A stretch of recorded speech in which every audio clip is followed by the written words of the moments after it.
ok débat bi li ñu ciy wax am na solo mais nañu gindi parce que li ci dëkk bi pour gindi askan wi la. ok nañ leen gindi pour askan bi mbir yi leer seen bopp. d'accord Adama man décision conseil constitutionnel. lañ ca wax mooy taxawaay ba ñu taxawoon 2012 ba ñu taxawee. ok conseil constitutionnel validé candidature Abdoulaye Wade. dañoo accepté jël acte ba conseil constitutionnel validé ne 10 départements de Dakar dañuy dem surprise changé. dañu jël acte conseil constitutionnel ba mu defee lii dañuy jëlaat acte parce que nous sommes des républicains nous sommes des légalistes. ok jërëjëf Adama jërëjëf ma ñëw ci Sadikh mais Sadikh gis nga réaction yi gis nga li Mame Birame Wathie wax ak Adama mais gannaaw rejet liste titulaire bu Yewwi Askan Wi mu jur coow ci réew mi ñu rejeté liste suppléant bu ñenn ñi jàngat yoon ne loolu gisuñ ko fenn jaay doole la wala leneen lañ ko jàngatee est-ce que yéen au niveau de Yewwi Askan Wi gis ngeen ne lii comme ni ko gars yi waxee benn genre hold-up la ci suñu juridiction yi wala mbirum jaay doole la. jërëjëf Mass boo seetloo réew yi nga xamante ne surtout en Afrique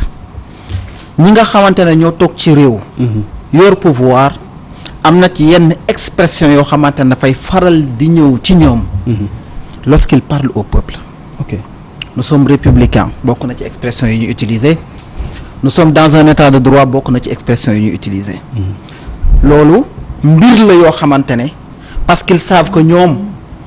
ils sont dans des dispositions pour orienter li nga xamante ne moom mooy les règles à leur convenance. ok Sénégal il n'y a plus de république. ah bon.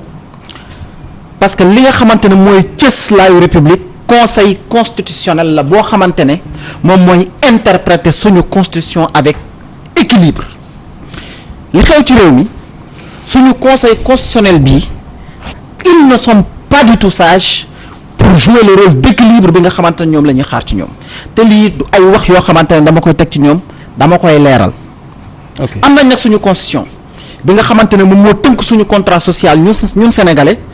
même su dee dañ ñu koo importer mais ñu tënku ci mais malheureusement ñi nga xamante ne ñoom ñoo ko war a interpréter à la disposition des sénégalais pour Sénégal nekk une république un état de droit. nit ñooñee matuñu doyuñu pour mën ko def parce que dès à présent depuis le début wane na ne ñoom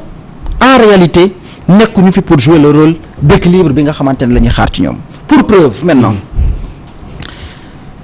Malick Gakou moo ne woon lii la ñu ma dàqee waxu Malick Gakou waxu Déthié Fall waxu Benoît Sambou waxu sànq mi ngi dàq waxu nit ñi donc li conseil constitutionnel wax nañ dem ci li mu wax. conseil constitutionnel moom moo ne moo ko wax. bi ñuy dàq Malick Gakou man waxuma waxi Malick Gakou de moom conseil constitutionnel mii moo ne woon le seul fait que yow nga romb nombre bi ñu la laaj ci parrainage doon na sëkk ngir ma dàq la. moo tax ma dàq la. non waxul moo tax. en 2019 xoolal lii ce que le conseil a dit. léegi may ko mu daane loolu c'est may ko mu il fait de daane la communication mais may ko mu daane da ko jox parole pare. et c'est très important. mooy li nga xamante ne moom le conseil constitutionnel waxoon en 2019 ba pare daal di dàq Malick Gakou. moom conseil constitutionnel. ñu nekk ci 2022 mu weddi boppam ngir sauver liste Benno Bokk Yaakaar moom conseil constitutionnel encore une fois de plus parce que amul kàddu encore une fois de plus amul rôle équilibre la mu dàqee woon Malick Gakou la Malick Gakou defoon ba mu dàq ko muy surplus mu de ñëwaat parrainage. muy surplus de parrainage Benno Bokk Yaakaar def ko mu ñëw sëgg ci moom conseil constitutionnel mais am na lu gën a garaaw est-ce que xam nga ne bi nga xam ne Benno Bokk Yaakaar déposé na ñu ëppale dañoo dabu képp koo xamante ne sénégalais nga am au moins une culture républicaine xam nga ne journal officiel bu Sénégal par samedi lay génn paraissant chaque samedi bi nga xam ne ñoom déposé nañ ñu ëpp ñu ne ko fang dans les réseaux sociaux comme ni Ousmane Sonko ni mu reconnaître na juum am na moom Benoît Sambou ñu ne leen li dàq na leen kon Benno Bokk Yaakaar suñ nekkoon dans un état de droit ni ñu koy waxee am bokkul sax ci élection yi amul ci benn liste ba ci am ay liste ok mais foofu gis nañ Mimi Touré taxaw ne ñoo ci yokk benn au cas où. et c'est archi faux d'ailleurs c'est archi faux justement loolu mooy gymnastique intellectuelle te dinaa la jox ay preuves ñoom ñu génnee ministre de l'intérieur dabu ko moom Antoine Diome parce que il n'est pas équilibré ñëpp xam nañ ko loolu nekkatul sax une information boo xamante ne sénégalais yi vraiment douté dinañ ci Antoine Diome mënu la jouer le rôle d'arbitre dañ ko war a jël sànni fële amalul njariñ sénégalais yi lu taal ci réew mi ëllëg moom Antoine Diome dina ci am responsabilité constitution bi dina ci am responsabilité ma continuer la le 27 avril ñu dañ ko dabu parce que dañ ko antidaté loo xamante li tax ma jàpp ne dañ ko antidaté waa Aar Sénégal ki nga xamante ne moom mooy gérer mooy seen mandataire di Diomaye man maa ko woo téléphone bi ma gisee arrêté wu ministre de l'intérieur du 27 avril bi nga xamante ne jàpp naa ne Benno Bokk Yaakaar wala Tulla Bokk ma ne mais comment ça Benno Bokk Yaakaar dañoo juum kon dañuy daanu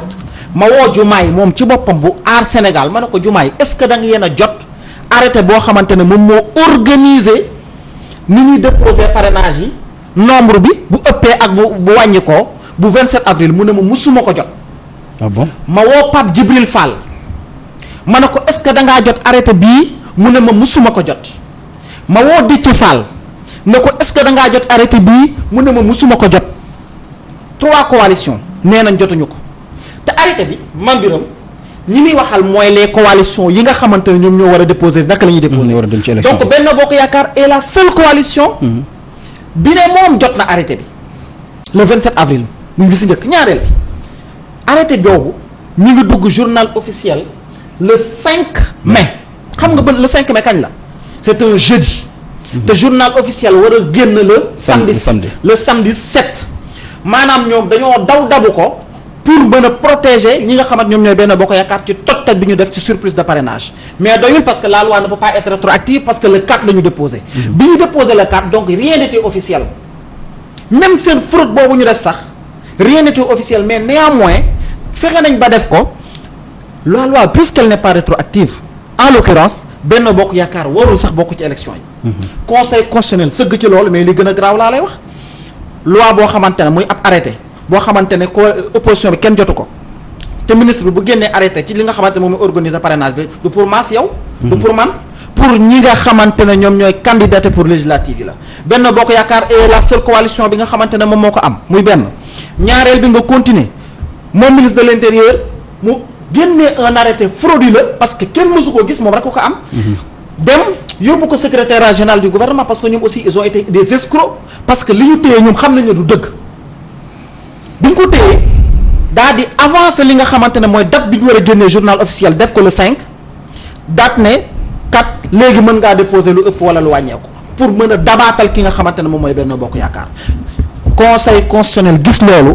sëgg ci jàppale leen ba tey ñuy wax waxi liste Benno Bokk Yaakaar national ak proportionnel. En d'autres termes qu'est-ce que cela veut dire que ce conseil constitutionnel là ne vaut absolument rien du tout te dinaa ci ñëwaat maintenant. bu ñu ñëwee ci li nga xam ne mais foofu aussi balaa ngay dem tamit Sadikh xabaal ma mais foofu aussi Yewwi Askan Wi waroon dafa am taxawaay bu mat sëkk bu ñu gisee ni tey jii jurisprudence Malick Gakou bu ñu koy wax Sénégalais ba ñu dégg ko mais ñu gis foofu bi ñu validé liste Dakar bi rek da ngeen ci ànd man ni bon xaw a fàtte jurisprudence Malick Gakou bi benn surplus de parrainage bi de parrain bi. loolu man d'accord naa ak yow. man jàpp naa ne dañoo may loolu. dañoo may doole lool. ñi nga xamante ne ñoom mooy. Antoine Diome secrétaire général gouvernement ak conseil constitutionnel ci tekk gi ñu def ci tekk gi lii parce que ñooñu ñëpp lim bi ñoom ñëpp ils savent de quoi je parle maintenant quand on est dans un état de droit. mais li nga wax noonu Yewwi Askan Wi saisir na ci conseil constitutionnel. non dinaa ci ñëw maa ngi ciy ñëw li ñuy wax naan état de droit li ñuy naan état de droit république bu nekkoon ci état de droit Benno Bokk Yaakaar du bokk ci élection yi moo tax ma ne la nous ne sommes pas dans une république. bu nekkoon ci état de droit Benno Bokk Yaakaar dafa am un surplus looloo ko dàq. ok léegi ñoom nañu ma wax fan la loi di rétroactiver ba ñoom ñu war a mën a bokk ñoom nañu wax li nga xamante ne moom mooy jurisprudence Malick Gakou ni mu dàqaatee mais dinaa la wax gis nga coowal ñaari liste yi ñuy wax nii. te sama grand Adama Adous wax ko léegi dinaa ko rappeler ñetti jurisprudence ok yoo xamante ne Cour suprême moo ko jël. En 2014 Cour suprême dafa jël jurisprudence boo xamante ne c'était à Thiès à Fandène boo xamante ne dafa permettre benn liste titulaire am dem suppléant am bañ a dem mu exiger ko cour d'appel ni ko.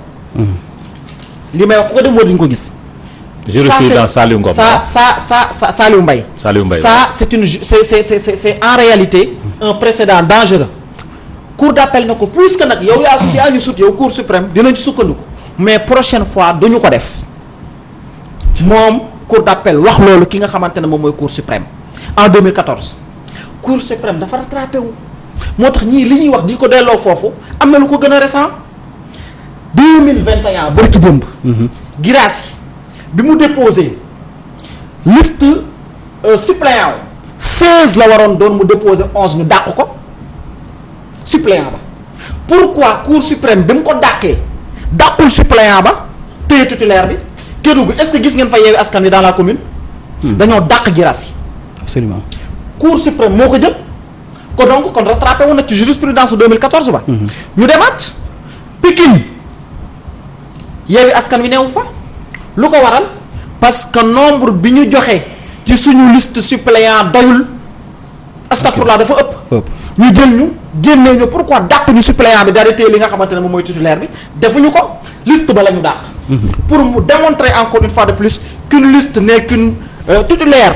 ak suppléant moom mooy recto ak verso d'une pièce c'est une liste mënoo tàqale bi yóbbu bee nga jël maintenant mais waaye Bougane à Dakar loolu lañ ko dàqee la même chose mënoon nañ koo dàq nangul kon suppléant am daal di dàq titulaire bi defuñ ko benn yoon kon yii mooy wane encore une fois de plus que ne suñu réew mi boo koy wax nag dañ naan réew mi jàmm la laaj dañ naan réew mi na ñëpp ñu toog ñu waxtaane ko mais jàmm toog waxtaane justice mooy tax am réew am jàmm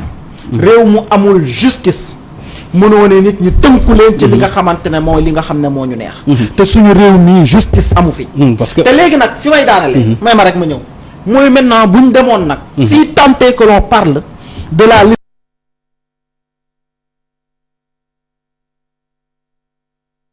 conseil constitutionnel lan la motiver li mu dàqee listu titulaire bu Yewwi Askan Wi nee na respecté wul parité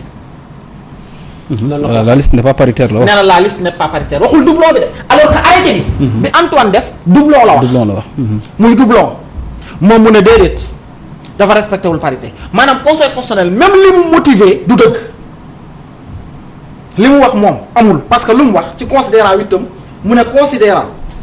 qu'il n'est pas constaté que la liste des titulaires au scrutin proportionnel présentée par la coalition Yewwi Askan Wi ne respecte pas la parité muy loo xamante ne du dëgg